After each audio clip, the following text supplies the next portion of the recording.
Siti Afika binti Syekh Azli akan membincangkan tentang jenayah dalam kalangan remaja. Masalah-masalah jenayah remaja kian mendapat perhatian masyarakat.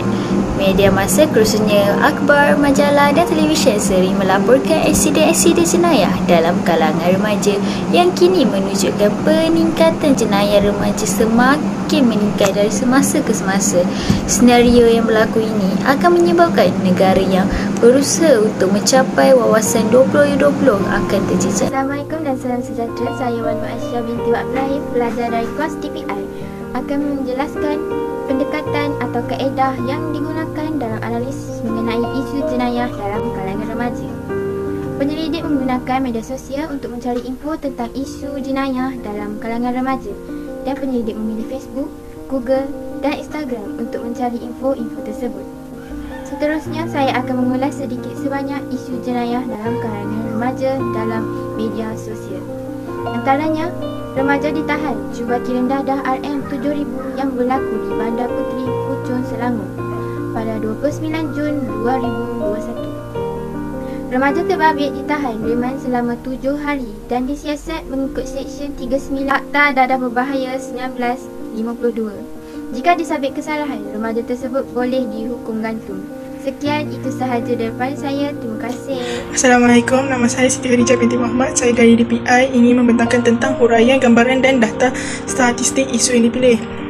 Data yang pertama ialah negeri yang paling banyak berlakunya jenayah. Yang pertama ialah negeri Selangor, yang kedua ialah negeri Sembilan, yang ketiga ialah Melaka dan yang keempat adalah Pulau Pinang. Selain itu, data yang kedua pula ialah peratus jenayah yang paling banyak dilakukan dalam kalangan remaja. Yang paling banyak dilakukan dalam kalangan remaja ialah jenayah pecah rumah, curi motosikal, rogol dan mencederakan orang. Yang ketiga pula ialah peratus jenayah di kalangan remaja lelaki dan remaja perempuan serta mangsa yang melibatkan lelaki dan perempuan. Pelaku jenayah lelaki ialah sebanyak 47%, manakala jenayah perempuan adalah 3%, mangsa lelaki pula adalah sebanyak 29%, manakala mangsa perempuan pula adalah 21%. Yang akhir sekali ialah perbandingan antara negara yang paling banyak melakukan jenayah dan Malaysia adalah terletak di tangga ke-6.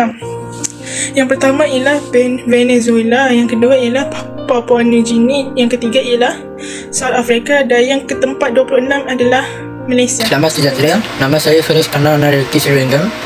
Saya kos dari DPI 24. Nombor ID saya adalah DPI 0721084. Hari ini saya nak membincangkan tentang punca-punca isu jenayah dalam kalangan remaja. Punca-punca pertama adalah kebincangan dalam institusi keluarga. Ibu bapa sering bertengkar di hadapan anak-anak, menyebabkan anak-anak berasa tertekan dan menganggap rumahnya seperti neraka. Selain itu, ibu bapa juga kurang memberi penekanan terhadap pendidikan dan agama moral. Ibu bapa sendiri yang jahil tentang agama menyebabkan kurang penghayatan agama dalam diri anak-anak dan mengakibatkan remaja terlibat dalam pergaulan bebas. Seterusnya, punca-punca adalah kemiskinan. Keinginan untuk mendapatkan sebuah kehidupan yang mewah dan bergaya, walaupun tidak mampu mendorong, remaja terlibat dalam jenayah seperti mencuri, merompak dan lain-lain lagi. Di samping itu, remaja juga menghadapi dalam pengaruh media massa yang negatif. Penyalahgunaan media, terutama media cetak, sangat berleluasa dalam kalangan remaja. Ramai remaja terlibat dalam langganan majalah pornografi yang begitu mudah merangsang nafsu remaja yang ingin mencuba sesuatu yang baru. Yang akhir sekali, pengaruh rakan sebaya. Pengaruh rakan sebaya juga merupakan punca berleluasanya kegiatan jenayah dalam kalangan remaja kerana mereka begitu rapat dengan rakan-rakan sebaya mereka.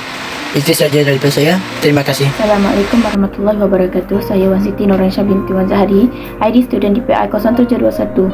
Saya ingin menerangkan tentang kesan jenayah dalam kalangan remaja. Kesannya ialah kesan kepada keluarga.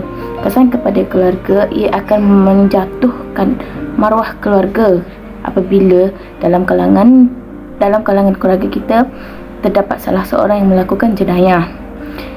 Kesan yang kedua ialah kesan kepada masyarakat, ialah kita akan dipandang hina oleh masyarakat dan membuatkan masyarakat takut untuk keluar ke mana-mana kerana banyak berlaku jenayah. Kesan yang ketiga ialah kesan terhadap negara, iaitu negara akan dipandang serong oleh negara lain dan membuatkan ekonomi negara kita jatuh akibat tiada pelancong yang datang ke negara kita. Kesan yang keempat ialah kesan kepada diri sendiri, iaitu ia akan membuatkan kita berasa malu untuk berjumpa dengan orang ramai disebabkan perangai kita yang tidak elok. Kesan yang terakhir ialah kesan terhadap generasi baru, iaitu apabila generasi baru yang melihat kita melakukan jenayah, ia akan terikut-ikut untuk melakukan jenayah itu sekali. Assalamualaikum warahmatullahi wabarakatuh. Saya Siti Sharifah Natasha binti Sekderos dari kos DPIK.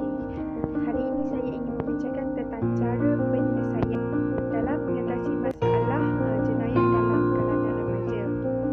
Contoh seperti kes ini bermaksud kegiatan yang dilakukan seperti memeras sukut, menghina, mengejek dan sebagainya yang telah dilakukan seseorang kepada pengaksanya. Cara penyelesaian yang paling utama dan berkesan dalam menangani masalah ini adalah ibu bapa mestilah memberikan didikan agama yang secukupnya kepada anak-anak mereka sejak dari kecil lagi, agar anak-anak mereka tidak terjerumus seperti isu yang membawa kepada keburukan. Selain itu, pihak berkuasa juga perlu mewujudkan konsep bandar dan bukan selamat. Konsep ini juga mengakui suatu skop yang sangat besar agar negara selamat dan aman daripada jenayah. Seterusnya juga, pihak atasan juga atau pihak sekolah mestilah mengadakan kempen-kempen kesedaran dalam mencegah jenayah dalam kalangan remaja agar mereka sedar dan tidak melakukan perkara yang boleh mengundang kepada keburukan. Kesimpulannya, marilah kita sama-sama berganding bahu untuk menepani isu ini agar negara aman dan selamat daripada jenayah yang boleh membawa keburukan di masa depan dan kepada anak-anak. Kesimpulannya, semua pihak harus bertanggungjawab